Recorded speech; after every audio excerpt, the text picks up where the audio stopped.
अपनी महिला शक्ति की बहुत ही मजबूत आवाज, जिसे आप लगातार टेलीविजन पे और महिलाओं के हक के लिए और गरीब बुढ़वों की निश्चित तौर पे मजबूत आवाज बन चुकी हैं, आदरणीय सुप्रिया जी को मैं आमंत्रित करता हूं, आप आए और हम सबों को मार्गदर्शन दें।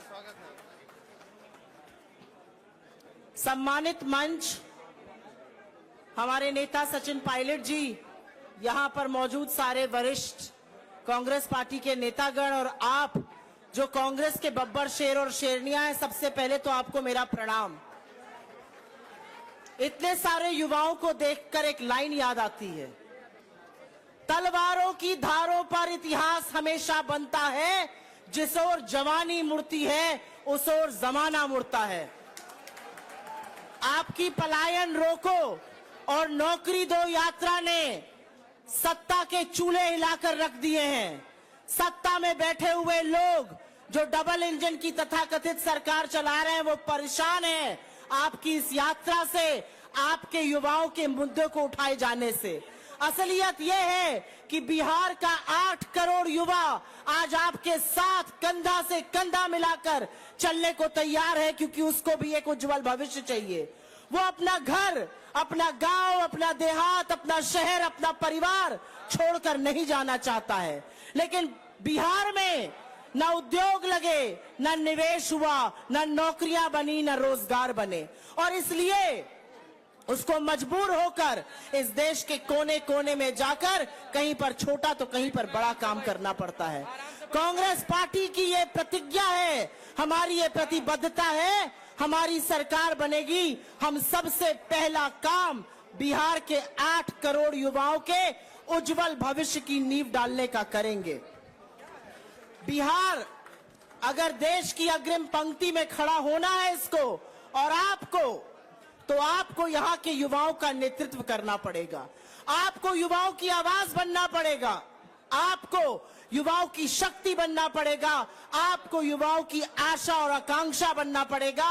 और मुझे पूरा विश्वास है पूरी कांग्रेस पार्टी, हमारी एनएसयूआई, हमारी युवा कांग्रेस इसका जोर शोर से प्रचार करेगी और नेतृत्व करेगी।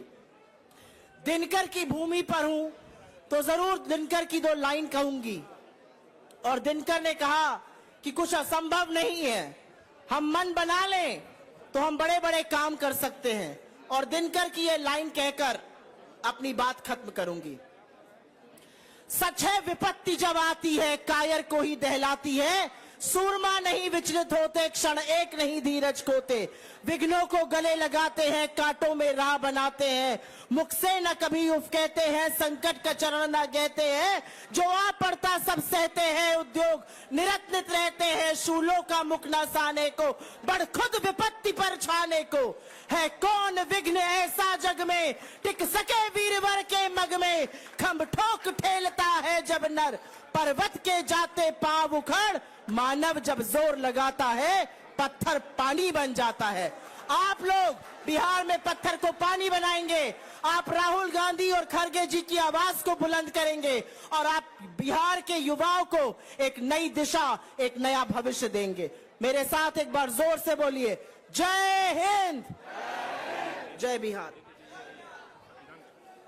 चलिए, बहुत बहुत धन्यवाद। निश्चित तौर पे हमारे इस यात्रा में बहुत सारी महिलाओं ने अपना मजबूत योगदान दिया है और हम लोग के साथ लगातार कदम ताल किया है। मैं उन सारी महिलाओं का बहुत बहुत धन्यवाद व्यक्त करता हूं, आभार व्यक्त करता हूं। और निश्चित तौर पे मैं आगे के लिए वैसे शख्सियत को आमंत्रित करने जा रहा हूं। निश्चित तौर पे इस यात्रा की अगुवाई उन्होंने अपने कंधों पर लेकर के और निश्चित तौर पे हम सबों का मार्गदर्शन दिया है और साथ ही साथ पूरी यात्रा में हम लोगों के साथ पीछे पीछे चल करके कदम ताल करके एक बिहार को नई दशा और दिशा देने में अपनी महती योगदान निभाया है। निश्चित तौर पे आदरणीय कन्हैया जी को मैं आमंत्रित करता हूं कि आप आएं और हम सबों को मार्गदर्शन दें।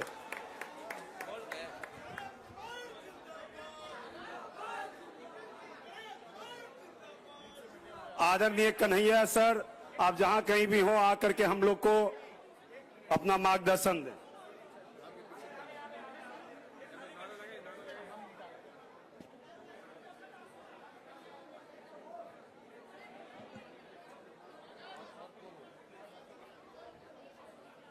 बस कुछ ही देर में हम लोग मुख्यमंत्री आवास की ओर कूच करेंगे। जो भी एनएसयूआई और यूथ कांग्रेस के साथी हैं अपना अपना झंडा तिरंगा रख ले और हम लोग उसके लिए तैयार हैं। आदरणीय कन्हैया जी।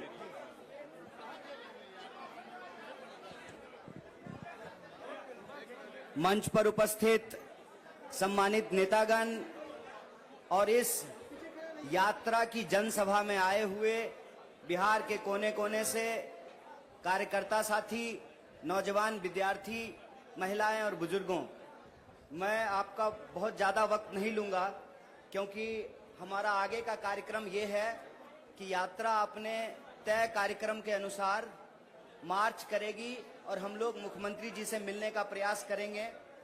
वो मिलेंगे कि नहीं मिलेंगे ये उनके ऊपर है, लेकिन हम पलायन रोको नौकरी दो यात्रा के माध्यम से विभिन्न जिलों से गुजरते हुए जो मांग पत्र लेकर के आए हैं, जो प्रभावित वर्ग के लोग हैं, लगभग 1 लाख प्रभावित नौजवानों से इस यात्रा के माध्यम से हम लोग जुड़े हैं और इस यात्रा के प्रेस कॉन्फ्रेंस में लोगों ने आकर के अपनी बात रखी है, जो प्रभावित वर्ग के लोग हैं। और यह यात्रा एक हद तक कम से कम एक कोशिश तो जरूर है कि बिहार के भीतर जो जन समस्याएं हैं उसका जन संघर्ष बनने का जो है एक अवसर प्रदान किया है। तो इस जन संघर्ष के माध्यम से हम अपनी बात, बिहार के लोगों की हक की बात बिहार के सरकार और बिहार के मुखिया को बताने की कोशिश करेंगे। और दूसरी बात कि आज का तारीख ही पटना के लिए क्यों चुना गया है। आज का तारीख पटना के लिए इसलिए चुना गया कि आज महात्मा ज्योतिबा फूले की जयंती है और महात्मा ज्योतिबा फूले कहते थे कि शिक्षा के बिना बुद्धि का नाश होता है और बुद्धि के बिना नैतिकता का नाश होता है, नैतिकता के बिना विकास का नाश होता है और विकास के नाश से धन का नाश होता है और धन का नाश होने से जो बहुजन वर्ग के लोग हैं, जो बहुतायत लोग हैं, उनकी तबाही आती है, उनका भारी नुकसान होता है।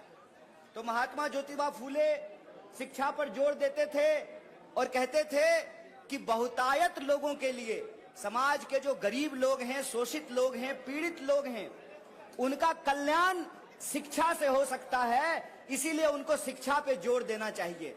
लेकिन आज शिक्षा की हालत यह है कि जो शिक्षण संस्थान है उस पर लोगों को भरोसा नहीं है, जो सरकारी शिक्षण संस्थान है, और उसमें जो पढ़ने वाले लोग हैं जिस तरीके से वो पढ़ते हैं कि वो मजबूर हैं शिक्षा की कमी के चलते पलायन करने को लेकर के। जब शिक्षा नहीं मिलेगी तो रोजगार भी नहीं मिलेगा और जब रोजगार नहीं मिलेगा तो परिवार और समाज का विकास भी नहीं होगा। और ये शिक्षा की कमी, रोजगार की कमी, कानून व्यवस्था की कमी आज हमको इस राह पर ला करके खड़ा किया है कि भारी संख्या में लाखों लोग बिहार से पलायन करते हैं, अपनी जरूरत को पूरा करने के लिए दूसरे राज्यों में जाते हैं। और यह जो पलायन है इसके बारे में याद रखिएगा कि ये सिर्फ बेहतरी के लिए नहीं बल्कि मजबूरी के लिए भी करना पड़ता है। इसीलिए इस पलायन के दंश से बिहार को निकालना जरूरी है। और जब हम बिहार को पलायन के दंश से निकालना चाहते हैं तो यहाँ एक बात कहना बहुत जरूरी है। आज देश में एक साजिश चल रही है कि शोषण के खिलाफ जो ऐतिहासिक संघर्ष रहा है उन ऐतिहासिक संघर्षों को भुला दिया जाए। जो वंचित वर्ग के लोग हैं, जो गरीब हैं, जो शोषित हैं, जो पीड़ित हैं, उनके मन में यह विश्वास बैठा दिया जाए, ये भ्रम बिठा दिया जाए कि आज के इस शोषण के दौर से लड़ा नहीं जा सकता है। इतिहास के शोषण के खिलाफ संघर्षों को इसलिए भुलाया जाता है कि मौजूदा समय का जो शोषण है उसको बचा करके रखा जा सके और जो शोषित वर्ग है वो अपने हक के लिए आवाज नहीं उठा सके, अपने अधिकार के लिए संघर्ष नहीं कर सके। जो बढ़ती हुई महंगाई है, जो बढ़ती हुई बेकारी है, जो असमानता है, जो गरीबी है, जो शिक्षा और स्वास्थ्य की कमी है, उसके खिलाफ लड़ने वाली जवान जो है वो मुखर ना हो पाए, वो बुलंद ना हो पाए। इसीलिए इतिहास के संघर्ष को भुलाने की कोशिश की जाती है। इसीलिए मैं आपको बता दूं कि सरकार ने, सेंसर बोर्ड ने महात्मा ज्योतिबा फूले और माता सावित्रीबाई फूले के ऊपर जो फिल्म बनी, उस फिल्म पर रोक लगा दिया, उसको प्रतिबंधित कर दिया। हम कहते हैं कि जब तमाम तरह का फाइल बन रहा है, पता नहीं केरल फाइल, लंदन फाइल, कौन कौन सा फाइल बन रहा है, तमाम तरीके की सरकार की प्रोपेगेंडा फिल्में जब बन रही है, तो महात्मा फूले और ज्योतिबा फूले और सावित्रीबाई फूले के ऊपर जो बनने वाली फिल्म है, उसको क्यों बंद किया गया है? उसको इसलिए बंद किया गया है कि देश के भीतर जो शोषित पीड़ित लोग हैं, वो अपनी आवाज को बुलंद नहीं कर सकें। इसीलिए हम आप तमाम बिहार के नौजवानों और विद्यार्थियों से अपील करते हैं, कांग्रेस पार्टी के एक एक कार्यकर्ता से अपील करते हैं, साथियों, हमारे कंधे पे एक बहुत बड़ी जिम्मेवारी है। हमारे कंधे पे जिम्मेवारी है इस देश की आजादी को बचाने का। हमारे कंधे के ऊपर जिम्मेवारी है इस देश के संविधान को बचाने का। और हमको यह जो काली टोपी का काला कारनामा है, इसके खिलाफ व्हाइट टी शर्ट पहन करके, न्याय योद्धा बन करके, संविधान सेनानी बन करके हमको अपने आजादी की रक्षा करना पड़ेगा। हमको अपने देश और संविधान की रक्षा करना पड़ेगा।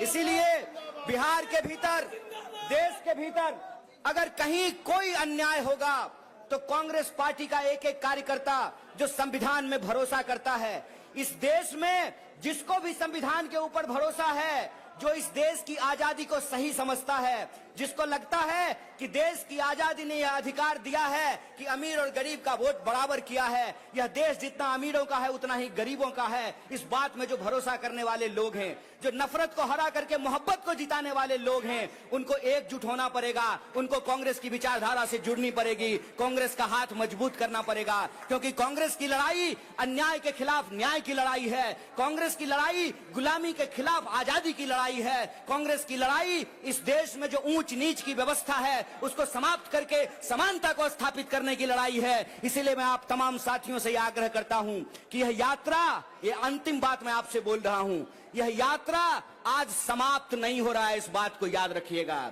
ये अंजाम नहीं है, आगाज है, इस बात को याद रखिएगा। इस बात को याद रखिएगा कि बिहार जब जब करवट लेता है, देश बदलता है, और देश के इस बदलाव में बिहार के जो तमाम छात्र और नौजवान हैं, कदम से कदम मिला करके इस आंदोलन में, इस जन आंदोलन में हिस्सा लें। और कांग्रेस पार्टी को हम शुक्रिया अदा करना चाहते हैं, हमारे नेता सचिन पायलट का, यूथ कांग्रेस का, एनएसवाई का, और एक एक वो व्यक्ति जो यात्रा में यात्री बन करके चला है, जो पेंडिंग भर्ती वाले हमारे नौजवान साथी हैं, हम सबका धन्यवाद करना चाहते हैं कि आपने जन संघर्ष का एक मंच दिया है। बदलाव की चाहत रखने वाला एक एक इंसान से जन संघर्ष के मंच से जुड़ेगा और बिहार में बदलाव होगा। ये अंजाम नहीं है, ये आगाज है, ये आगाज है कि हम बिहार में बदलाव करेंगे। बहुत बहुत शुक्रिया, बहुत बहुत धन्यवाद।